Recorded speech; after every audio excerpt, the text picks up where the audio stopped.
رات کے تیسرے پہر پاشا اپنے گھر میں پریشانی سے ٹہلتا اپنے بندوں کی واپسی کا انتظار کر رہا تھا۔ شہزاد ہر لمحہ اس کے ساتھ تھا۔ انٹر کام پر چوکیدار نے جو خبر سنائی وہ پاشا کے ہوش و حواس ختم کر گئی۔ کیا بکواس کر رہا ہے یہ؟ وہ غصے سے شہزاد پر چلایا۔ سر چلے دیکھتے ہیں۔ شہزاد پاشا کا ہاتھ تھامے گھر کے ملازمین کو ساتھ لیے باہر لان میں آیا جہاں 12 بندوں کی لاشیں موجود تھیں۔ پاشا پھٹی پھٹی نظروں سے اپنے بندوں کی یہ حالت دیکھ رہا تھا۔ اسی لمحے پاشا کا موبائل اٹھائے ایک ملازم اس کے پاس آیا۔ سر جی، کسی نمبر سے مسلسل کال آ رہی ہے۔ ملازم نے موبائل اس کے ہاتھ میں پکڑایا۔ غائب دماغی سے اس نے فون پکڑا۔ شہزاد خاموش تھا۔ اسے بھی پاشا کی طرح یقین نہیں آ رہا تھا کہ اس کے اتنے کارآمد بندوں کو کوئی اتنی آسانی سے مار ڈالے گا۔ آگے بڑھ کر وہ لاشوں کو چیک کر رہا تھا۔ کسی کے جسم پر کسی بھی قسم کے تشدد کے نشان نہیں تھے۔ کسی کے گردن، کسی کے دل اور کسی کے ماتھے پر ایک گولی کے نشان تھے۔ انہیں پوسٹ مارٹم کے لیے بھجواؤ، شہزاد نے ملازموں میں سے ایک کو حکم دیا۔ ساتھ ہی شہزاد نے ایک پولیس آفیسر کو فون کر دیا کہ کچھ لاشیں آ رہی ہیں، ان کے بارے میں کوئی بھی رپورٹ بنائے بنا انہیں پوسٹ مارٹم کروا دیا جائے۔ ابھی شہزاد فون کر کے فارغ ہی ہوا تھا کہ پاشا کے فون پر کسی انجان نمبر کی کال آنے لگی۔ پاشا اب بھی شاکڈ کھڑا تھا کہ شہزاد نے قریب آ کر اس کے کندھے پر ہاتھ رکھتے اسے فون کی جانب متوجہ کیا۔ پاشا نے خالی نظروں سے فون کی جانب دیکھتے اٹھایا۔ کیسے ہو پاشا؟ تحفہ مل گیا؟ کیسا لگا؟ دوسری جانب سے ایک انجان آواز اس کے بندوں کے بارے میں پوچھ رہی تھی۔ تم کون ہو تم؟ وہ ہکلایا۔ تمہاری موت۔ نہیں، میں تمہارے جیسے گندے اور غدار درندے کے خون سے اپنے ہاتھ نہیں رنگوں گا۔ بس تمہیں باخبر کرنا تھا کہ ہم بھی بے خبر نہیں بیٹھے۔ تم اس ملک کے معصوم پھولوں کو کس طرح کچل چکے ہو۔ آج تمہیں شاید ان کے ماں باپ کی طرح تھوڑی سی تکلیف محسوس ہو، اور دوسری بات، جس طرح تم اس ملک کے ساتھ غداری کر رہے ہو، جلد ہی اپنے ان بندوں کی طرح اپنے انجام کو پہنچو گے۔ اور آخری اور سب سے اہم بات، جس لڑکی کے گھر پر آج تمہارے بندے نقب لگانے آئے تھے، اگر اس کے گھر پر دوبارہ حملہ کرنے کی کوشش کی یا اس لڑکی اور اس کے گھر والوں کے آس پاس بھی تمہارے بندے نظر آئے تو کل کو تمہارے بندے نہیں، تمہارے بچے ہی خون میں لپٹے تمہارے پاس تحفے کے طور پر بھیجوں گا۔ ساتھ ہی دوسری جانب سے پاشا کی کوئی بھی بات سنے بنا فون رکھا جا چکا تھا۔ کون تھا سر؟ شہزاد نے پاشا کے لٹھے کی طرح سفید پڑتے چہرے کو دیکھ کر پوچھا۔ ایجنسی کا کوئی بندہ تھا۔ میں نے تمہیں کہا تھا نا کہ ہم ان کی نظروں میں آگے ہیں۔ میں نے غلط نہیں کہا تھا، وہ سب جان چکے ہیں۔ میرے سامنے اب صرف موت کھڑی ہے۔ پاشا کی آواز خوف میں ڈوبی ہوئی تھی۔ سر، یہ کیسے ہو سکتے ہیں؟ ان کے پاس کیا ثبوت ہے؟ سب ثبوت وہ لے گئے ہیں میرے گھر سے، اور سب سے اہم میرے اپنے بندے کو۔ پاشا دھاڑا۔ ختم کرو یہ سب، میں کچھ عرصے کے لیے روپوش ہونا چاہتا ہوں، اس کے علاوہ اور کوئی چارہ نہیں۔ پاشا نے کچھ سوچ کر کہا۔ کہاں جائیں گے ابھی سر؟ شہزاد بھی پریشان تھا۔ سوچتا ہوں کچھ۔ پریشانی سے وہ اندر بڑھا۔ صبح جس وقت فیرال کی آنکھ کھلی، سر بھاری ہو رہا تھا۔ رات میں کپڑے چینج کر کے وہ کمرے میں آ کر بیڈ کے ساتھ نیچے لگ کر بیٹھ گئی تھی۔ اپنے حالات پر غور کرتی رہی۔ قسمت نے اس سے کیا کھیل کھیلا تھا؟ سوچ کر اسے لگا اس کا دماغ پھٹ جائے گا۔ نہیں، سوچتے وہ کب سوئی وہ نہیں جانتی تھی، مگر اس وقت جب اس کی آنکھ کھلی تو خود کو بیڈ پر پایا۔ گردن گھما کر بیڈ کے دوسری جانب دیکھا تو یامین مزے سے منہ دوسری جانب کیے سویا ہوا تھا۔ یکدم غصہ اوت کر آیا، یہ سوچ کر کہ یامین نے اسے نیچے سے اٹھا کر اوپر بیڈ پر لٹایا ہوگا۔ وہ اب اس شخص کا ہاتھ بھی اپنے وجود پر برداشت نہیں کرنا چاہتی تھی۔ تیزی سے بیڈ پر اٹھ کر بیٹھی، شانوں سے ذرا نیچے آتے کھلے بالوں کو سمیٹا۔ آج شام میں فیرال کے گھر والوں نے یامین کی طرف آنا تھا۔ باقاعدہ کوئی ولیمہ نہیں تھا، بس فیرال کے گھر والوں اور کچھ اور خاندان کے لوگوں کو بلا کر چھوٹی سی دعوت کا انتظام کرنا تھا۔ کچھ سوچتے ہوئے فیرال اٹھی، واش روم کی جانب بڑھ رہی تھی کہ دروازے پر دستک ہوئی۔ یامین بھی دستک کی آواز پر اٹھ چکا تھا۔ فیرال اسے نظر انداز کرتی واش روم کی جانب بڑھ گئی۔ یامین نے ترچھی نظروں سے اسے واش روم میں بند ہوتے دیکھا۔ اٹھ کر بیٹھتے ہوئے بالوں میں ہاتھ پھیرے۔ تھوڑی دیر بعد فیرال ہاتھ منہ دھو کر باہر نکلی۔ اب بھی یامین کو نظر انداز کرتی تولیے سے منہ خشک کر کے آئینے میں دیکھتے ہوئے بالوں میں برش کرنے لگی۔ یامین خاموش نظروں سے اس کا جائزہ لے رہا تھا۔ فیرال اس کی نظریں خود پر محسوس کر رہی تھی۔ فشار خون بڑھنے لگا۔ برش ڈریسنگ ٹیبل پر زور سے پٹک کر غصے سے مڑ کر یامین کو دیکھا۔ آئندہ آپ نے میری طرف دیکھا تو میں لحاظ نہیں کروں گی، جو ہاتھ میں ہوگا مار دوں گی۔ یامین مسکراہٹ دبائے اب بھی اس کی جانب دیکھ رہا تھا۔ میں یہ سب صرف مصلحتاً برداشت کر رہی ہوں، یہ مت سمجھیے گا کہ آپ سے ڈر گئی، ڈرتی میں کسی سے نہیں، اور نہ ہی ساری زندگی آپ کے ساتھ رہنے پر بھی تیار ہوں۔ جس وقت کا انتظار کرنے کا آپ نے رات مجھے کہا ہے تو آپ بھی کان کھول کر سن لیں، آپ بھی وقت کا انتظار کریں اور پھر دیکھیں میں کیا کرتی ہوں۔ یامین کو دھمکاتے ہوئے اس سے باور کروایا کہ وہ فرال ہے، وہی فرال جو خود کے لیے دنیا سے ٹکرانے کا حوصلہ رکھتی ہے۔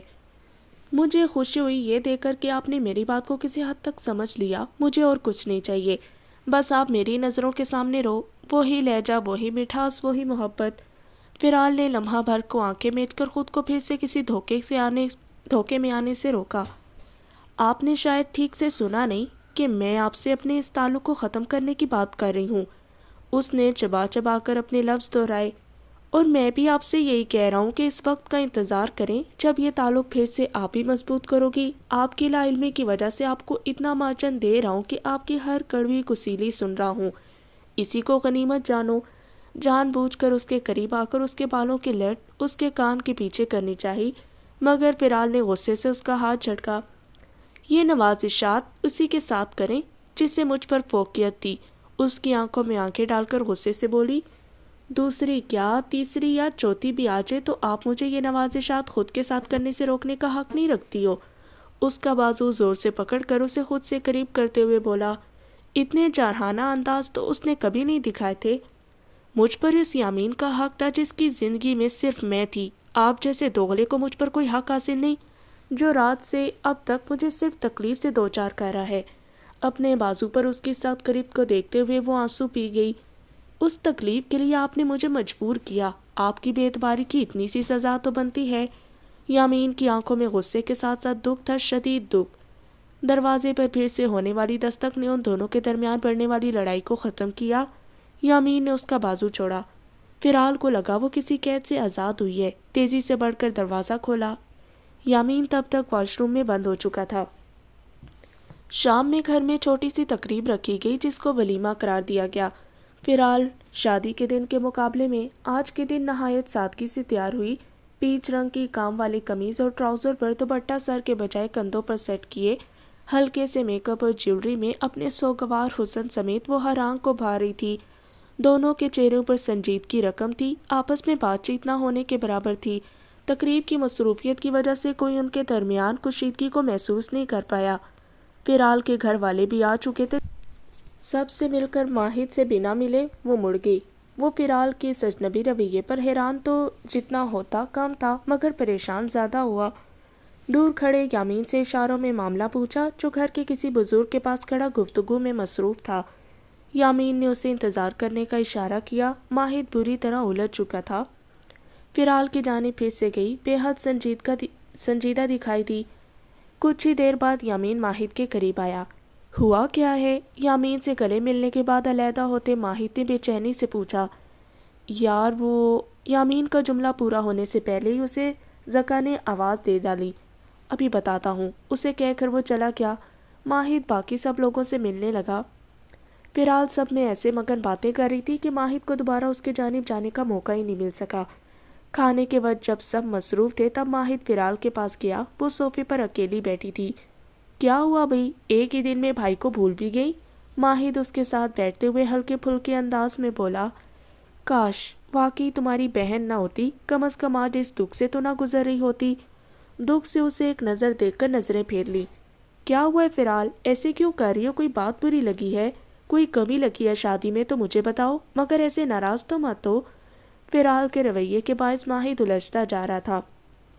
صرف شادی نہیں، تم نے میری نئی زندگی میں کمی لکھ دی ہے، اب کوئی فائدہ نہیں، وہ دکھ بھرے لہجے میں بولی۔ فرال کیا فضول بات کر رہی ہو، پلیز کوئی بھی غلط فہمی اسے کلیئر کرو۔ اب کی بار ماہد چڑ کر بولا، آخر ایسا کیا ہو گیا تھا ایک ہی دن میں کہ کل رات گلے لگ کر رونے والی بہن آج اس سے اس قدر بدظن ہو رہی تھی؟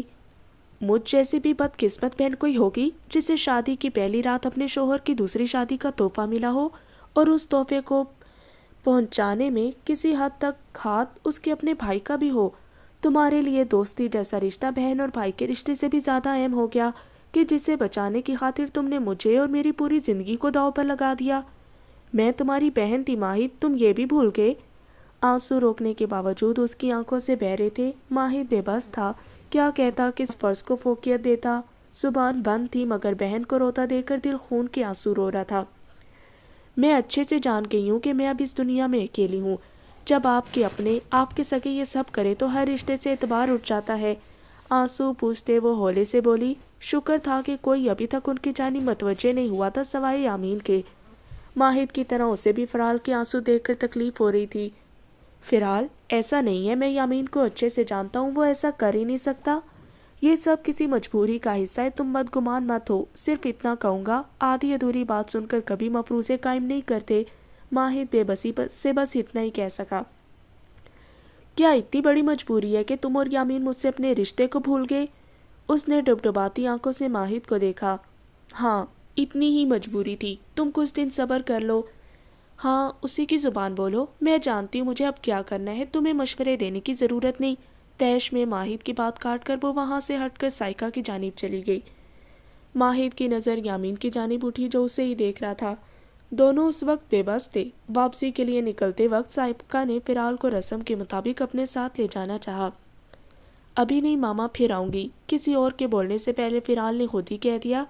سائیکا نے خاموشی سے اسے دیکھا، اس کا الجھا بکھرا حلیہ ان سے چھپا نہیں رہ سکا تھا۔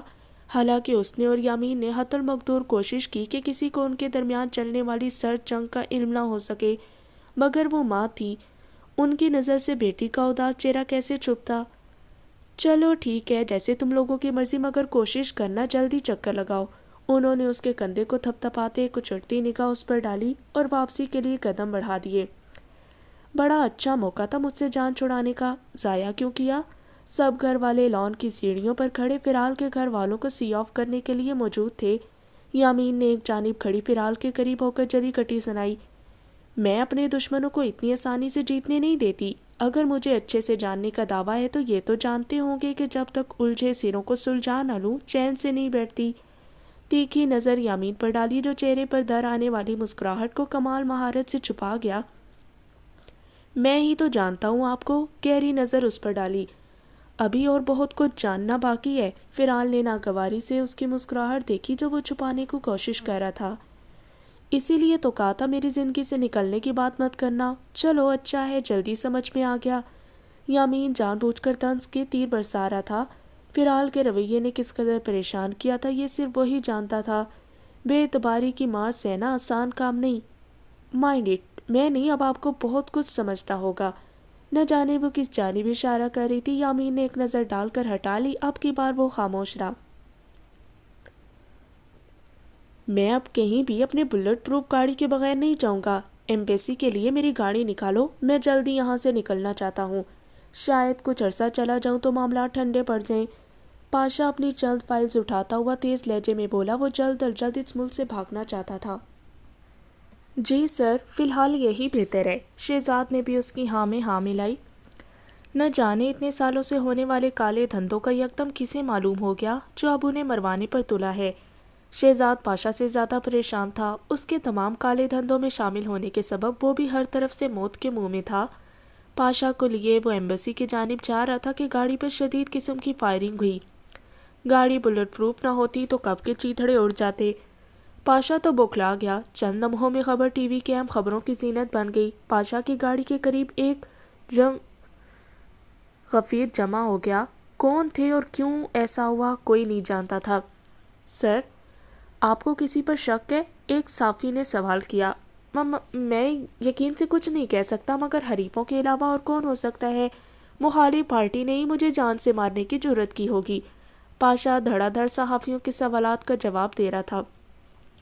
کچھ ہی دیر بعد شہزاد نے اس کی طبیعت خراب ہونے کا اعلان کرتے اسے لیے وہاں سے جانے میں ہی عافیت جانی۔ گھر پہنچتے ہی پاشا کے موبائل پر سریندر کا فون آیا۔ ہاں بھئی، بچ گئے یا بچا دیے گئے؟ اب بھی تمہارے پاس مہلت ہے، مجھے صرف اس ایجنٹ کا مکمل اتا پتہ بتا دو تو تمہیں پھر بھی میں رعایت دے دوں۔ سریندر نے اسے مشورہ دیا۔ دیکھو پاشا، تم نے جو نام بتایا تھا اس کا میں نے پتہ کروایا ہے، مگر جنرل بتا رہا تھا کہ ایسا کوئی بندہ انٹیلیجنس میں نہیں ہے، تمہیں غلط انفارم کیا ہے۔ پاشا اپنا دامن بچانے کے چکر میں تھا۔ تم چاہے اپنی نادرا سے اس کا ریکارڈ نکلواؤ یا کہیں اور سے، مگر میرا یہ کام ہونا چاہیے، ورنہ آج تو صرف ٹریلر تھا، اگلی بار بھون کے رکھ دوں گا، تمہیں بھی اور تمہارے بچوں کو۔ اور سنا ہے بیٹی تو بہت ہی خوبصورت ہے، کیا خیال ہے مجھے سوٹ کرے گی؟ سریندر اپنی کمینی فطرت پر اتر آیا تھا۔ دیکھو سریندر، تمہارا مسئلہ میرے ساتھ ہے، میرے بیوی بچوں کے ساتھ نہیں، انہیں بیچ میں مت لایا کرو۔ پاشا نے بمشکل خود کو مشتعل ہونے سے روکا۔ تو ٹھیک ہے، تم میرا کام کر دو، میں تمہاری جان بخشی کر دیتا ہوں۔ وہ سودے بازی پر اتر آیا۔ ٹھیک ہے، سریندر نے فون بند کر دیا۔ سر، کام ڈاؤن۔ شہزاد بات کا کچھ نہ کچھ مفہوم سمجھ گیا۔ بات میری اولاد کی آ گئی ہے۔ سریندر نے جس آپریشن کا ہمیں بتایا تھا اس کا پتہ کرواؤ کہ اس میں کون کون سے سیکرٹ ایجنٹ شامل تھے۔ سب کی لسٹ سریندر کو بھجوا دیں گے، جس مرضی کو بھون کے رکھ دیں، ہمیں کیا؟ کچھ سوچ کر وہ شہزاد سے مخاطب ہوا۔ ٹھیک ہے سر۔ شہزاد نے اس کی ہاں میں ہاں ملائی۔ پاشا کے وہ بندے جو شادی کی رات یامین کے بندوں نے پکڑ لیے تھے، انہیں یامین کے بتائے ہوئے اڈے پر پہنچا دیا گیا تھا۔ ولیمے سے فارغ ہوتے ہی یامین بھی وہاں پہنچا تاکہ پوچھ گچھ کر سکے کہ کس برتے پر وہ لوگ فیرال کے پیچھے لگے ہوئے تھے۔ نقاب میں منہ چھپائے یامین اس کھنڈر میں بنے تہ خانے کی جانب بڑھا جہاں ان سب کو زنجیروں سے باندھا گیا تھا۔ یامین کے چند ماتحت وہاں مسلسل موجود رہ کر ان کی رکھوالی کر رہے تھے۔ پاشا نے تم لوگوں کو فیرال کے پیچھے کیوں لگایا تھا؟ یامین نے اترتے ہی بغیر کوئی تمہید باندھے ان میں سے ایک سے سوال کیا۔ کیا کہہ رہے ہو؟ کون پاشا، کون فیرال؟ وہ شخص ایسے ہو گیا جیسے دماغی توازن کھو بیٹھا ہو۔ تیرا باپ پاشا بکواس کرتا ہے؟ یامین کے الٹے ہاتھ کا تھپڑ اس کے گال دہکا گیا، ہونٹ پھٹ گئے۔ اب کی بار یامین نے اس کے بال پکڑ کر کھینچ کر سر اونچا کیا۔ میرے سامنے ڈرامے کرنے کی ضرورت نہیں، بھون کر رکھ دوں گا تم سب کو۔ انسانیت کے نام پر دھبا ہو تم سب، معصوم بچوں کا قتل و غارت کرتے شرم نہیں آتی تم جیسوں کو؟ تو یاد رکھنا، دشمنوں کو ان کے انجام تک پہنچاتے مجھے بھی رحم نہیں آتا۔ جبڑے بھین کر غصے سے بولتا وہ اس کے سر کو دیوار پر زور زور سے 2-3 ضربے دے کر بولا۔ اب بول، یہ ابھی بھی اپنے باپ کو بھولا ہوا ہے؟ یامین کا جارحانہ انداز اس شخص کو نڈھال کر گیا۔ وہ ہانپ رہا تھا، مگر یامین کی متوازن سانسوں میں ذرا سا بھی تغیر نہیں تھا۔ اس کی متوحش حالت دیکھ کر یامین نے گن نکالی اور وہاں موجود پاشا کے 2 اور بندوں کو ٹانگوں میں گولیاں ماری۔ وہ کرنانے لگے، تم میں سے کون بکواس کرے گا یا پھر ایک ایک کر کے تمہارے جسم کے اعضاء کو نکارہ بناؤں؟ زخمی ہونے والے کی ٹانگ پر زور سے اپنے بوٹ کی نوک مارتے یامین نے آنکھیں نکالیں۔ بتاتا ہوں۔ زخمی ہونے والوں میں سے ایک درد سے چلایا، جس رات پاشا کے ضروری کاغذات شاید تمہارے بندوں میں سے کسی نے وہاں سے اڑائے تھے، تم میں سے ایک کا چہرہ پاشا کے باورچی کو یاد رہ گیا اور اس نے اس کا اسکیچ بنوا لیا۔ جب پتہ کیا تو معلوم ہوا کہ وہ ماہد نامی کسی لڑکے کا ہے جس کی بہن فیرال ٹی وی پر پروگرام کرتی ہے۔ پاشا کے نزدیکی ساتھی شہزاد نے کہا کہ لڑکی کو گزن پہنچائیں گے تو تم لوگ خود بخود بے نقاب ہو جاؤ گے، اسی لیے پہلے اس کی گاڑی پر فائرنگ کروائی گی اور پھر کل رات اس کے گھر میں جا کر دونوں بہن بھائیوں کو اٹھوانے کا منصوبہ بنایا تھا۔ اس نے تمام رودات کہہ سنائی۔ پاشا کے کسی غیر ملکی کے ساتھ کوئی تعلقات؟ یامین نے سوال کیا۔ اتنی اوپر کی خبریں ہم نہیں جانتے، ہمیں بس جو کرنے کا حکم دیا جاتا ہے ہم وہی کرتے ہیں۔ ہاں، شہزاد اچھے سے جانتا ہوگا، اسی بندے نے جواب دیا۔ ٹھیک ہے۔ یامین نے اس کی تمام گفتگو اپنی گھڑی میں موجود ریکارڈر پر ریکارڈ کرنے کے بعد اپنے بندوں کو انہیں مار ڈالنے کا حکم دیا اور خود واپسی کے لیے قدم بڑھائے۔ گھر پہنچا تو ایک اور تکلیف دہ خبر اس کی منتظر تھی۔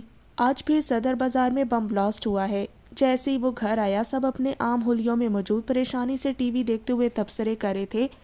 اب تک کی اطلاعات کے مطابق 80 سے زائد اموات کی تصدیق ہو چکی ہے۔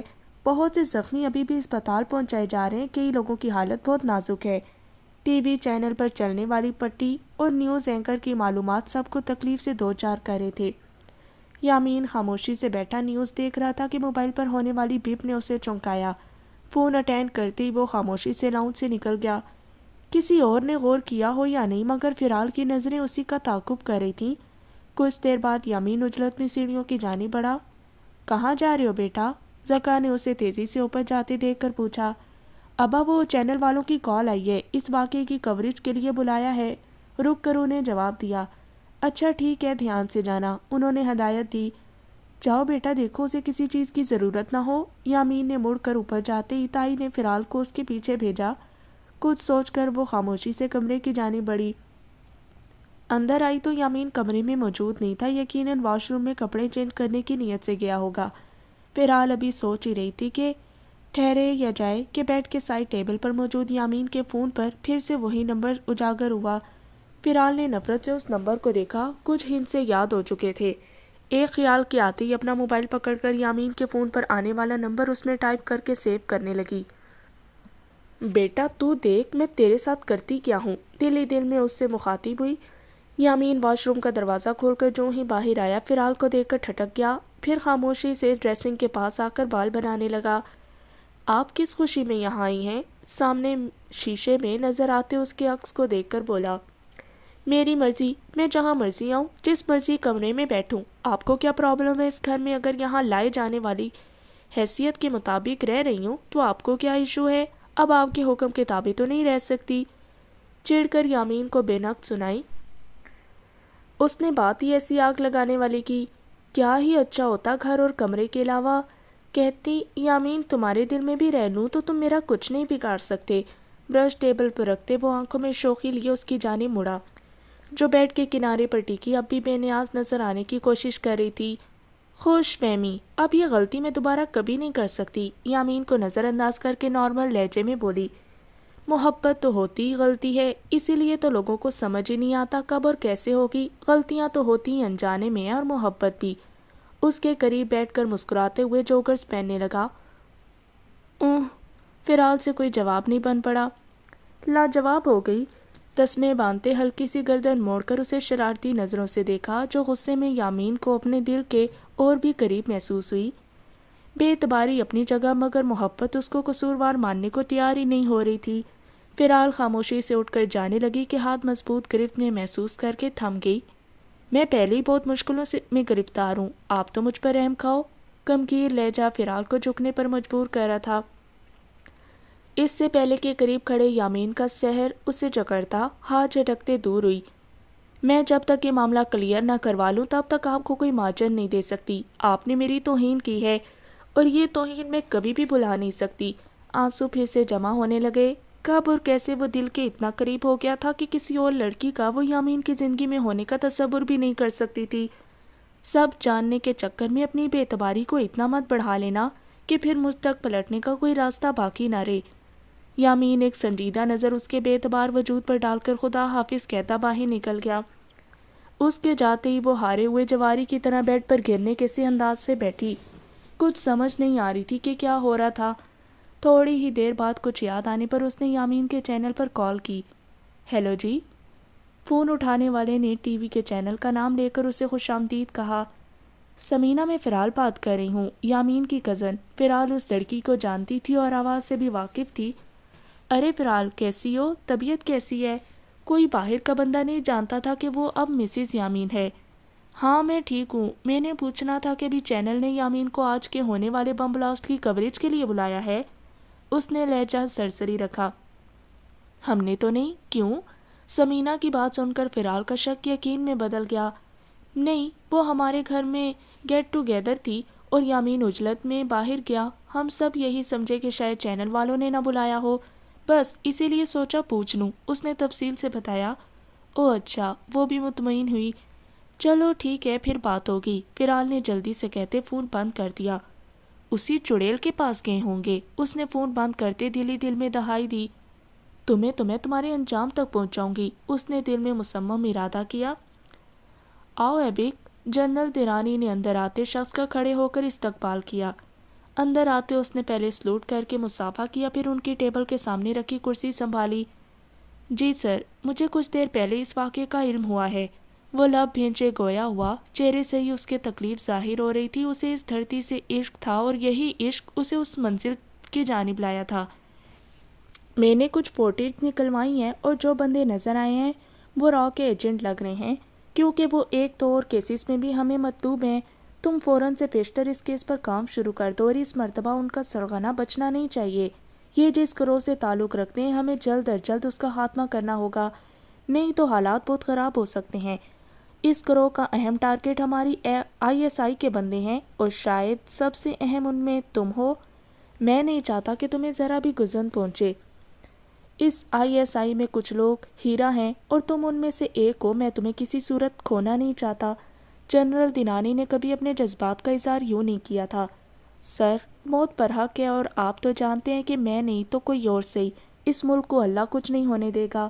اسی لیے وہ یکے بعد دیگرے اپنے مجاہد بھیجتا رہتا ہے، مگر آپ فکر مت کریں، اس گروہ کے سرغنہ تک سمجھیں ہم پہنچنے ہی والے ہیں۔ ہاں، مگر کچھ دنوں کا انتظار کرنا ہوگا۔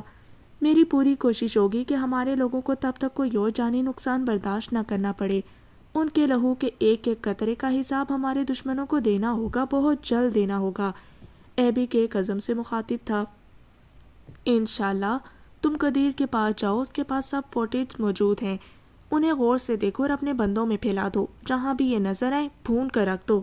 جنرل درانی کاٹدار لہجے میں بولے، آپ فکر نہ کریں سر، ایسا ہی ہوگا۔ کرسی سے اٹھ کر ان سے مصافحہ کر کے سلوٹ کرتا وہ ان کے آفس سے باہر آیا۔ اس کا رخ اب قدیر کے آفس کی جانب تھا۔ رات کے 11 بج چکے تھے، مگر یامین کی اب تک واپسی نہیں ہوئی تھی۔ فیرال کا غصے سے برا حال تھا، بیڈ پر تکیے سے ٹیک لگائے نیند دراز تھی، نظر بار بار سامنے لگی گھڑی پر جا رہی تھی۔ یامین کو ایک دو بار کال بھی کی، ناراضگی کو گولی مار کر، مگر اس نے بھی کاٹ دی۔ اب تو کسی شک کی گنجائش نہیں تھی کہ وہ اسی لڑکی کے پاس تھا۔ یا اللہ، اگر اتنی وہ پسند تھی تو مجھ سے شادی کیوں کی تھی اس گھٹیا بندے نے؟ روحان سی لہجے میں اللہ کو شکایت لگائی۔ دل کر رہے دونوں کا گلا دبا دوں۔ دونوں کو تصور میں لا کر ایسا بولی، پھر کچھ سوچ کر ماہد کا نمبر ملایا جو اس نے تیسری بیل کے بعد اٹھا لیا۔ کیسی ہو؟ سلام دعا کے بعد وہ فکر مند لہجے میں بولا، تمہیں اس سے کیا جیوں مروں یا نہ خوش رہوں؟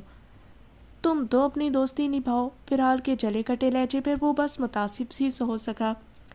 تم غلط سمجھ رہی ہو، بہت غلط کر رہی ہو تم یامین کے ساتھ۔ تو تم بھی بتا دو نا پھر کہ صحیح کیا ہے؟ اتنا اس کا دکھ ہے تو کیوں مجھ سے سب چھپا رہے ہو؟ کیا اصل ہے یہی کہ میری جگہ اس نے اب کسی اور کو دے دی؟ تمہیں بہن کا ذرا خیال نہیں آ رہا؟ وہ حیرت زدہ تھی کہ ماہد اب بھی اسے قصوروار ٹھہرا رہا ہے۔ اس نے کسی کو تم پر فوقیت نہیں دی، نہ وہ دے سکتا ہے۔ ماہد بے چارگی سے بولا، کیسے اسے سمجھاتا؟ یامین نے سختی سے منع کر رکھا تھا۔ اگر مجھ پر فوقیت نہیں دی تو کسی اور لڑکی کے ساتھ نکاح کیوں کیا؟ کیا دھرم شالہ کھول رکھی ہے؟ اب کوئی کہانی بنا کر سنا دو کہ وہ مجبور تھا، کوئی اور آپشن نہیں تھا۔ اور یہ لڑکی اس سے کورس کے دوران ملی تھی یا پہلے سے ملی تھی؟ تمہیں تو اپنے سب راز بتاتا ہے نا، تمہیں تو علم ہوگا ہی۔ فیرال ایک ایک لفظ پر زور دے کر بولی، تم بہت بدگمان ہو رہی ہو فیرال۔ وہ بے بسی سے بولا، میں بدگمان ہوں؟ اپنے شوہر کی خفیہ شادی کا معلوم ہونے کے بعد کون سی ایسی عورت ہوتی ہے جو خوش گمان ہوگی؟ ہاں، میں خوش گمان تھی، بلکہ خوش فہم تھی کہ یامین کی زندگی میں میرے علاوہ کبھی کوئی عورت نہیں تھی، نہ ہے اور نہ آئے گی، مگر اس نے غلط ثابت کر دیا۔ اس نے بتا دیا کہ میں بے وقوف تھی۔ صحیح کہتے ہیں انسان کو کسی پر اندھا اعتماد نہیں کرنا چاہیے، وہ اسی طرح منہ کے بل گرتا ہے جیسے کل میں گری تھی۔ مگر خیر، میرے مسئلے ہیں، تمہیں ان سے کیا؟ وہ کاٹدار لہجے میں بولتی چلی جا رہی تھی۔ اگر ابھی بھی بہن سمجھتے ہو تو ایک کام کر دو، مجھے یہ بتا دو کہ یامین نے اس لڑکی کو کہاں رکھا ہے۔ اپنی بات سمیٹتے ہوئے وہ اس بات پر آئی جس کی وجہ سے ماہد کو فون کیا تھا۔ فیرال، پلیز میری مجبوری سمجھو، میں نہیں بتا سکتا۔ ماہد اب منت بھرے لہجے میں بولا، کاش یامین نے اسے اپنی قسم نہ دی ہوتی۔ ماہد، وہ دکھ بھرے لہجے میں صرف اتنا ہی کہہ پائی، بہت اچھا رشتہ نبھایا تم نے میرے ساتھ۔ جو ایک موہوم سی امید تھی کہ تم مجھے ابھی بھی بہن سمجھتے ہو، وہ بھی ابھی اسی وقت ختم ہو گئی۔ آئندہ مجھے اپنی شکل مت دکھانا۔ غصے اور دکھ بھرے انداز میں غصے سے فون کاٹ کر دور پھینکا۔ کیسے پتہ کروں اس کا؟ سر ہاتھوں پر گرا کر خود سے مخاطب ہوئی۔ اس لڑکی کے موبائل پر فیرال فون کر نہیں سکتی تھی، کرتی تو کیا کہتی، کیا تعارف کرواتی؟ یامین کا پیچھا بھی نہیں کر سکتی تھی، وہ اس کی گاڑی اچھی طرح پہچانتا تھا۔ کیسے اس لڑکی کا پتہ کرے کہ کہاں ہے؟ سوچ سوچ کر اس کا دماغ پھٹ رہا تھا۔ اسی اثنا میں کمرے کا دروازہ کھلا۔ یامین اسے سر پکڑے دیکھ کر چونک کر رہ گیا، پھر آہستہ سے دروازہ بند کر کے اسے نظر انداز کرتا ڈریسنگ روم کی جانب بڑھا۔ فیرال نے سر اٹھا کر آنے والے کو دیکھا۔ یامین کو دیکھ کر غصہ پھر سے اوت کر آیا۔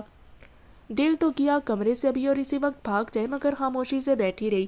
پرسوچ نگاہیں ڈریسنگ روم کے دروازے پر لگی ہوئی تھیں۔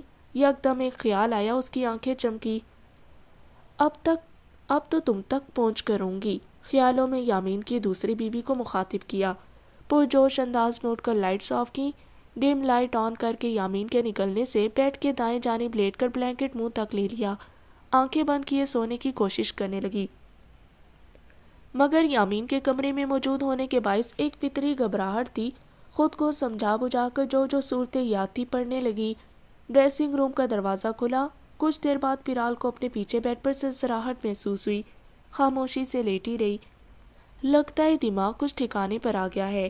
گو کہ آواز آہستہ تھی مگر اتنی ضرور تھی جو فھرال تک نہ صرف پہنچ چکی تھی بلکہ اسے آگ بگولا بھی کر چکی تھی۔ غصے سے بلینکٹ منہ سے ہٹاتے اٹھ کر بیٹھی، رخ یامین کی جانب کیا جو اس کے پاس ہی نیم دراز تھا۔ عقل تو میں اب بڑے بڑوں کے ٹھکانے لگاؤں گی، اتنی جلدی کیا ہے آپ کو؟ جو کھیل شروع کیا ہے وہ میں پوری طرح کھیل کر پھر ہی کسی انجام تک پہنچاؤں گی، فکر مت کریں، بہت مضبوط اعصاب کی ہوں، اتنے سے میں گھبرانے والوں میں سے نہیں۔ تیز نظروں سے اسے دیکھا جو کوہنی کے بل ہتھیلی سر کے نیچے رکھے اس کے غصے میں سرخ ہوتے چہرے کو بڑے غور سے دیکھ کر معنی خیز انداز میں مسکرا رہا تھا۔ میری بیوی اتنی ٹیلنٹڈ ہوگی، میں نے تو کبھی خواب میں بھی نہیں سوچا تھا۔ صاف اس کا مذاق اڑا رہا تھا۔ کون سی والی کی بات کر رہے ہیں آپ؟ تو اس معاملے میں اب خود کفیل ہیں۔ فھرال کا طنز اسے مزہ دے گیا۔ یامین اپنا کہکا نہیں روک پایا۔ اگر پتا ہوتا کسی اور لڑکی کے سبب میری آپ کے دل میں بسی محبت یوں سامنے آئے گی تو کب کا شادی کر چکا ہوتا۔ مسلسل اسے چڑھا رہا تھا، وہ لگی اتنی پیاری رہی تھی۔ میٹھا میٹھا میک اپ اور ڈم لائٹس اسے اور بھی خوبصورت بنا رہے تھے، اور اگر مجھے پہلے پتا چل جاتا تو اس رخصتی کے لیے مر کر بھی حامی نہ بھرتی۔ ویسے بھی یہ سب اب محبت میں نہیں انتقام میں کر رہی ہوں۔ فھرال سنجیدگی سے بولی، چلو کسی بھی صورت میں صحیح، میرے پاس تو ہے، چاہے محبت ہے یا انتقام۔ سیدھے ہو کے بیڈ گراؤنڈ سے ٹیک لگاتے اسے نظروں کے حصار میں ہی رکھا، ہاتھ بڑھا کر اس کے ہاتھ کو تھاما۔ فھرال اس کی جرأت پر دنگ رہ گئی۔ اب بھی وہ ایسے التفات کی امید لگائے بیٹھا تھا۔ غصے سے ہاتھ جھٹکنا چاہا جسے یامین نے اور بھی مضبوطی سے جکڑ کر اس کے ہاتھ کو جھٹکا دیا۔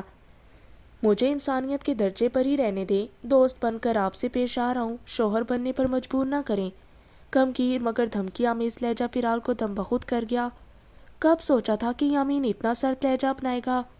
میں آپ کو بہت مارجن دے رہا ہوں، اور یہ صرف اس بے پناہ محبت کی وجہ سے ہے جو مجھے آپ سے تھی، ہے اور رہے گی۔ میری محبت کو میری مجبوری کبھی مت سمجھنا۔ مجھ سے الگ ہونے کا تو اب سوال ہی پیدا نہیں ہوتا، پہلے بھی کہا تھا، جو خناس دماغ میں ہے اسے جلد از نکال باہر کرو۔ ہمارا رشتہ اس لحاظ پر مت لے کر آنا کہ حقیقت جاننے کے بعد مجھے کھو دو۔ اس کے مقابل بیٹھتے اس کی متوحش نظروں میں دیکھتے قریب کر کے ماتھے پر محبت کی مہر ثبت کی۔ سو جاؤ میری جان، جانتا ہوں حقیقت جاننے کے چکر میں ابھی خود کو بہت ہلکان کرو گی، گڈ نائٹ۔ ہمیشہ کی طرح اس کے دل کی ہر بات جانتا اسے سونے کی تلقین کرتا پیچھے ہو کر تکیا سیٹ کر کے منہ دوسری جانب کرے لیٹ گیا۔ دل مسلسل بغاوت کر رہا تھا، مگر مسئلہ یہی تھا کہ وہ یامین کو ایسے مقام پر بٹھا چکی تھی جہاں ذرا سی بے اعتباری برداشت سے باہر تھی۔ کوئی مجبوری تھی تو اسے کوئی اعتماد میں نہ لیا۔ بدگمانی بڑھتی چلی جا رہی تھی، اور یہی بدگمانی فھرال کو یامین کو بخشنے کو تیار نہیں تھی۔ ایک خاموش نظر اس کی پشت پر ڈال کر تکیا سیدھا کر کے خاموشی سے منہ دوسری جانب کر کے لیٹ گئی۔ اگلے دن صبح میں اس نے سب سے پہلے فاتح کو فون کیا۔ ہیلو فاتح، کیسے ہو؟ سلام دعا کے بعد فھرال نے فاتح کا حال احوال پوچھا۔ میں ٹھیک، آپ سنائیں بھابی جان؟ فاتح نے جان بوجھ کر اسے چھیڑا۔ فھرال نے برا سا منہ بنایا۔ مجھے ایک نمبر کی لوکیشن پتہ کرنی ہے، اور یہ بات تمہارے اور میرے علاوہ کسی کو پتہ نہ چلے، خاص طور سے یامین کو۔ اگر مدد کر سکتے ہو اور راز کو راز رکھ سکتے ہو تو پہلے ہی بتا دو، اور اگر نہیں بھی کر سکتے تو بھی بتا دو۔ سنجیدگی سے اس سے سوال کیا۔ کیا ہو گیا ہے؟ کچھ دن تو صبر کر لیتی، ایک دم مشنز بھی سٹارٹ کر دیے۔ فاتح اس کی سنجیدگی پر کچھ حیران ہوا۔ فاتح پلیز، فھرال نے اسے ٹوکا۔ اوکے، مدد تو کر دوں گا، لیکن اگر کوئی خطرے والا سین ہے تو تم پہلے بھی کلیئر کر دو۔ تمہیں ذرا سا بھی نقصان پہنچا تو یامین نے مجھے زندہ نہیں چھوڑنا۔ اس کی مدد کی حامی بھرتے ہوئے فاتح نے اپنا خدشہ بھی شیئر کیا۔ سب سے بڑا نقصان تو اسی نے پہنچایا ہے، اب کوئی نقصان اس سے بڑا نہیں ہے۔ فھرال یہ بات صرف دل میں سوچ کر رہ گئی۔ نہیں, کوئی نقصان یا خطرے والی بات نہیں ہے، بس مجھے پتہ کروا کر جلدی ہو سکے بتاؤ، اسے تسلی دلائی۔ جس بھی بندے یا بندی کا تم پتہ کروا رہی ہو، اس کا پتہ چلنے کے بعد کیا میں تمہارے ساتھ چلوں؟ دیکھو فی الحال میں کوئی رسک نہیں لے سکتا۔ فاتح اسے انکار بھی نہیں کر سکتا تھا، مگر یامین کے ڈر سے ہچکچا رہا تھا۔ ٹھیک ہے، پھر میں کسی اور سے بات کرتی ہوں، وہ برا منا کر بولی۔ اچھا رکو، سنو کرتا ہوں کچھ، نمبر سینڈ کرو، پتہ کرواتا ہوں، وہ ہار مان کر بولا۔ اوکے تھینکس فاتح، مگر پلیز یاد رکھنا یامین کو بھنک بھی نہ پڑے۔ وہ پھر سے اسے تنبیہ کرنے لگی۔ نہیں پتہ چلے گا، تم فکر مت کرو، فاتح نے اسے یقین دلایا۔ اوکے میں ابھی سینڈ کرتی ہوں۔ فون بند کر کے اس نے جلدی سے اس لڑکی کا نمبر فاتح کو بھیجا۔ دوپہر میں کہیں جا کر فاتح نے فرال کو اسی نمبر کی لوکیشن بتائی۔ اسے تھینکس کا میسج کر کے فرال نے جلدی سے ڈریسنگ روم کا رخ کیا۔ وہ لمحہ بھی ضائع کیے بغیر اس راز کا پردہ فاش کرنا چاہتی تھی جس نے 2 دن سے اسے اذیت میں مبتلا کر رکھا تھا۔ تھوڑی ہی دیر بعد بلیک ٹراؤزر پر پرپل بلیک اور گرین پرنٹڈ شرٹ پہنے، اسٹالر گلے کے گرد مفلر کی طرح لپیٹے، بیگ اٹھائے باہر آئی۔ صرف یامین کی امی گھر پر تھیں۔ تائی جان میں ذرا اپنی فرینڈ کی طرف جا رہی ہوں، تھوڑی دیر میں آ جاؤں گی۔ کچن میں کام کرتی سمین کو دیکھ کر کچن کے دروازے پر ہی کھڑے ہو کر مطلع کیا۔ دھیان سے جانا اور مجھے بتاتی رہنا ساتھ ساتھ کہ کہاں پر ہو۔ انہوں نے مڑ کر دروازے میں کھڑی فرال کو دیکھ کر فکر مندی سے کہا۔ آپ فکر نہیں کریں، میں احتیاط کروں گی۔ انہیں تسلی دے کر خدا حافظ کہتے داخلی دروازے کی جانب بڑھی۔ کندھے پر لٹکتے بیگ میں ہاتھ ڈال کر موزر چیک کی۔ یامین نے اسے لائسنس موزر نکلوا کر دے دی تھی۔ اسے چلانے کی پریکٹس بھی وہ شادی سے پہلے کروا چکی تھی۔ گاڑی میں بیٹھنے سے پہلے اپنے موبائل میں موجود ٹریکر کی سیٹنگز میں جا کر اس نے یامین کے موبائل کے ٹریکر سے اس کا کنیکشن بند کیا۔ ہر جانب سے تسلی کر کے گاڑی میں بیٹھی اور مطلوبہ راستے کی جانب گاڑی بڑھا دی۔ بے دلی سے وہ اس کو کورس پر آیا تھا۔ ابھی نکاح ہوئے زیادہ دن نہیں گزرے تھے اور اسے جرمنی آنا پڑ گیا، مگر سب سے زیادہ اطمینان کی بات یہ تھی کہ وہ فرال سے موبائل پر اور آن لائن بات کر سکتا تھا۔ کلاس اٹینڈ کر کے وہ ونڈو شاپنگ کرنے بورڈ میوزیم کی فلی مارکیٹ میں آیا ہوا تھا۔ ایک کافی شاپ سے کافی لے کر ابھی وہ باہر آیا ہی تھا کہ کوئی پیچھے سے عجلت میں آتے ہوئے اسے ٹکرایا۔ تھوڑی سی کافی چھلک کر اس کے ہاتھ پر گری۔ پیچھے مڑ کر وہ ٹکرانے والے کو سخت سست سنانا ہی چاہتا تھا کہ ایک نسوانی آواز میں کی جانے والی معذرت اس کے کانوں سے ٹکرائی۔ اوہ آئی ایم ریئلی سوری۔ مڑ کر دیکھا تو ایشیائی نقوش والی ایک لڑکی شرمندہ صورت لیے کھڑی تھی۔ نہ جانے کیوں یامین کو ایسا لگا کہ وہ شرمندہ ہے نہیں، نظر آنے کی کوشش کر رہی ہے، شاید وہ دانستہ ٹکرائی ہے۔ It's okay. ایک کھوجتی نظر اس پر ڈال کر وہ آگے بڑھنے ہی والا تھا کہ وہی آواز پھر سے سنائی دی۔ Are you Asian? شستہ انگریزی میں پوچھے جانے والے سوال پر اب کی بار یامین بیزاری سے مڑا۔ یس، ٹکا سا جواب دے کر پھر سے مڑنے لگا کہ ایک اور سوال آیا۔ واؤ، آئی ایم آلسو ایشین۔ میں بھی ایشیائی ہوں۔ اوکے۔ یامین کے چہرے سے چھلکنے والی بیزاری کو وہ کسی خاطر میں لائے بنا اس کے ہم قدم چلنے لگی۔ I am basically from India. اصل میں انڈیا سے ہوں۔ Okay then. اچھا تو پھر؟ یامین کو ایسی چپکو لڑکیاں بہت بری لگتی تھیں۔ وہ جانتا تھا کہ اس بے باک ماحول میں یہ سب بہت عام سی باتیں ہیں، مگر وہ کسی لڑکی سے بے تکلف نہیں ہونا چاہتا تھا۔ اول تو وہ یہاں آیا ہی 6 ماہ کے لیے تھا، اور اگر 6 ماہ کے لیے نہ بھی آتا تب بھی وہ کسی کے ساتھ یوں بے تکلف نہیں ہوتا، یہ اس کی عادت ہی نہیں تھی۔ Oh, you don't mind, I want to enjoy alone. اگر آپ برا نہ منائیں تو میں اکیلا مزہ کرنا چاہتی ہوں۔ کوئی لگی لپٹی رکھے بغیر یامین نے اسے اچھا خاصا بے عزت کیا، مگر نہ جانے کس ٹھیٹ مٹی سے بنی تھی مسکرانے لگی۔ I am actually Germany born. I have always heard that Asian guys are so dashing and rude, but today I have experienced it. میں جرمنی میں پیدا ہوئی، میں نے ہمیشہ سے سنا ہے کہ ایشیائی لڑکے خوبصورت اور روکھے مزاج کے ہوتے ہیں، اور آج مجھے اس بات کا تجربہ بھی ہو گیا۔ وہ ایسے اس سے باتیں کر رہی تھی جیسے کوئی بچھڑا دوست۔ By the way, I am Arpita. Nice to meet you. ویسے میں ارپیتا ہوں، تم سے مل کر خوشی ہے۔ اس کے سامنے کھڑے ہو کر راستہ روکتے اس کی جانب ہاتھ بڑھایا۔ I don't like to shake hands with girls. I am Muslim, and honestly telling you I felt nothing. It's better to leave my way. مجھے لڑکیوں سے ہاتھ ملانا پسند نہیں، میں مسلمان ہوں اور سچائی سے بتاؤں مجھے کچھ بھی محسوس نہیں ہوا، بہتر ہے کہ تم میرا راستہ چھوڑ دو۔ اس کے ہاتھ کو نظر انداز کرتے اس کے پاس سے گزر کر سڑک کی جانب بڑھا، سامنے سے آنے والی بس کی جانب تیزی سے بڑھا۔ جیسے ہی بس رکی وہ اس میں سوار ہو چکا تھا۔ اکیلے گھومنے کا ارادہ اس لڑکی کی وجہ سے اسے ترک کرنا پڑا، مڑ کر یہ بھی دیکھنے کی زحمت نہیں کی کہ وہ چلی گئی ہے یا وہیں کھڑی ہے۔ ایسے مردوں پر فدا ہونے والی لڑکیوں سے بہت بری لگتی تھیں جو اپنے ہی وقار کو پامال کریں، اور باہر رہنے والی بہت کم عورتیں اس بات سے واقف تھیں، اسی لیے وہ جب کبھی کسی باہر کے ملک گیا لڑکیوں کو خاص طور پر سے نظر انداز کرتا تھا۔ فیرال یاد آئی، عورت کو ایسا ہی ہونا چاہیے، مضبوط، خود کی جانب اٹھنے والی، ہر نگاہ کو نظر انداز کر دینے والی، ایک فاصلہ رکھ کر ملنے والی، اور وہ فاصلہ نہیں ایک قلعہ تھا جو کسی کو بھی اسے فتح کرنے نہیں دیتا تھا۔ یامین جو کہ بچپن سے اس سے محبت کرتا تھا مگر اتنی ہمت نہیں پاتا تھا کہ اپنی پسند کا اظہار اس سے کر سکے، وہ اس کی پسندیدگی کو جاننے کے باوجود ہمیشہ اسے نظر انداز کرتی تھی۔ موبائل میں محفوظ فیرال کے نکاح کی تصویر نکالی۔ کب وہ وقت آئے گا جب صرف میری دسترس میں ہوگی؟ ایک ٹھنڈی آہ بھر کر موبائل بند کیا مگر کوئی فائدہ نہیں تھا، ہر طرف ہر جانب اب صرف فیرال ہی دکھائی دے رہی تھی۔ السلام علیکم۔ سمین اس وقت لاؤنج میں بیٹھی ٹی وی دیکھ رہی تھی جب یامین لاؤنج کا دروازہ دھکیل کر اندر داخل ہوا۔ وعلیکم السلام، اس وقت خیریت ہے؟ وہ اسے دیکھ کر پریشان ہوئی۔ جی وہ بس ایک کام سے اسلام آباد جانا ہے، 2 دن میں واپسی ہو جائے گی۔ انہیں اطمینان دلاتا وہ تیزی سے سیڑھیوں کی جانب بڑھا مگر پھر رک کر الٹے قدموں واپس آیا۔ فیرال کمرے میں ہے؟ نہیں، وہ اپنے کسی دوست کی طرف گئی ہے، تھوڑی دیر پہلے ہی نکلی ہے۔ ان کے بتانے پر وہ تھوڑا چونکا، موبائل نکال کر جیسے ہی اسے ٹریس کرنے کی کوشش کی اندازہ ہوا وہ ٹریکر آف کر چکی ہے۔ اب تو چونکنا اور بنتا تھا۔ سمین سے کوئی بھی تذکرہ کیے بغیر تیزی سے سیڑھیاں چڑھ گیا، ساتھ ہی موبائل پر کال بھی ملا لی۔ فیرال کو گھر سے نکلے ابھی 20 منٹ ہی ہوئے تھے کہ یامین کی کال آ گئی۔ وہ اس کی کال کی توقع کر رہی تھی، اسی لیے بہانہ بھی پہلے سے ڈھونڈ لیا تھا۔ السلام علیکم، کال اٹھاتے ہی سلامتی بھیجی۔ وعلیکم السلام، کہاں پر اور یہ آپ کا ٹریکر کیوں بند ہے؟ اس کی بات پر فیرال برے برے منہ بنا رہی تھی۔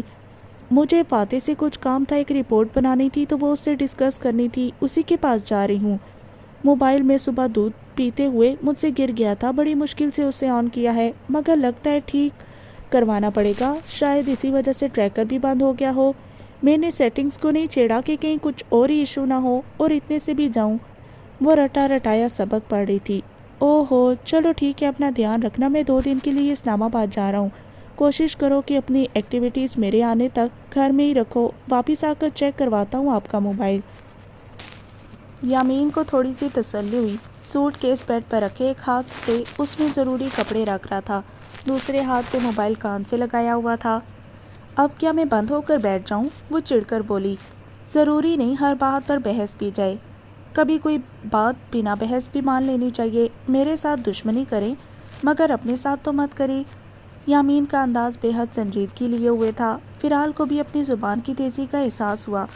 اوکے سوری، میں دھیان رکھوں گی۔ نہ چاہتے ہوئے بھی وہ شرمندہ ہوئی۔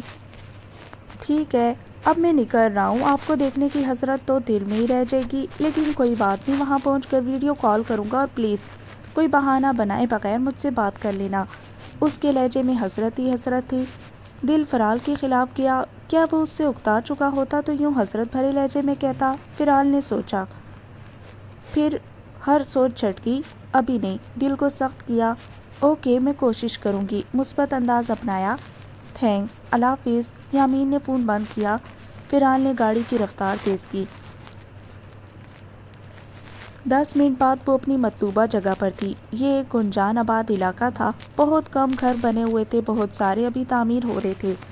کچھ دور چل کر اپارٹمنٹس تعمیر کیے گئے تھے اور انہی اپارٹمنٹ میں سے ایک میں وہ لڑکی رہتی تھی۔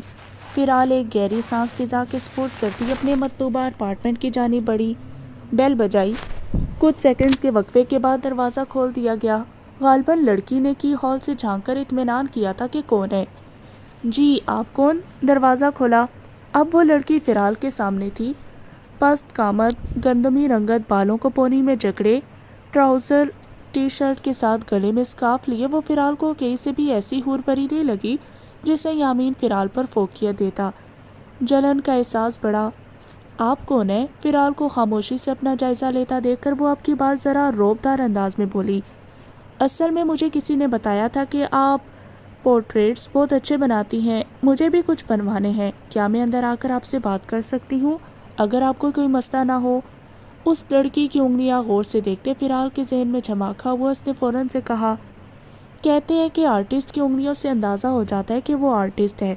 فیرال تو ویسے بھی لوگوں کو آبزرو کرنے کے بارے میں بہت مشہور تھی، فوراً سے پہلے اس کی انگلیوں کی بناوٹ دیکھ کر سمجھ گئی کہ وہ لڑکی پینٹر ہے۔ ارے ہاں کیوں نہیں، آؤ نا۔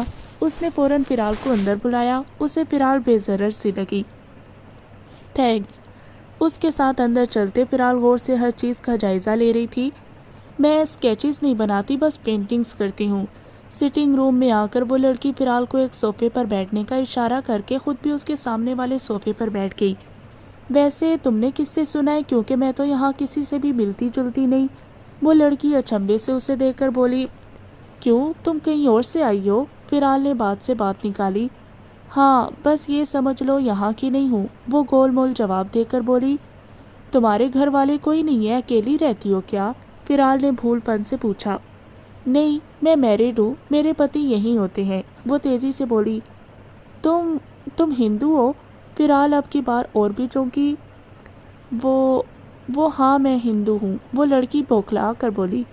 نہیں میں پہلے ہندو تھی، اب مسلمان ہوں۔ فیرال کو اس کے چہرے پر ایک رنگ جاتا اور ایک آتا محسوس ہوا۔ ایسی کیا ضرورت پڑ گئی تھی یامین جو آپ نے ایک ہندو سے شادی کر لی؟ دل ہی دل میں یامین سے مخاطب ہوئی۔ او اچھا یہ تو اچھی بات ہے۔ چہرے پر مصنوعی مسکراہٹ سجائے وہ بولی، تم کیا پیو گی، کوئی جوس یا پھر چائے؟ وہ تیزی سے صوفے سے اٹھ کر بے تکلفی سے بولی، ارے کچھ نہیں۔ فیرال کا تو دل اس کا گلا دبانے کا کہہ رہا تھا، اس کے ہاتھ سے جوس اور چائے کیسے پیتی؟ او ہو تکلف مت کرو، میں جوس لاتی ہوں۔ وہ تیزی سے سامنے بنے امریکن سٹائل کچن کی جانب بڑھی۔ تمہارے شوہر کا نام یامین تو نہیں؟ فیرال کی آواز نے اس کے پاؤں جکڑے۔ اب کی بار وہ لڑکی ششتر پیچھے مڑی۔ تم کون ہو؟ اپنی کپکپاتی آواز پر وہ قابو پا کر بولی۔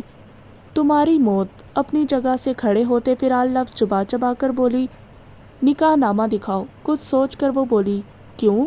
تمہیں کس لیے دکھاؤں؟ اپنی شناخت بتاؤ اور شرافت سے یہاں سے دفعہ دور ہو جاؤ۔ وہ لڑکی آنکھیں نکالتے ہوئے بولی۔ اب کی بار فیرال غصے میں کچھ پل اسے گھورتی رہی۔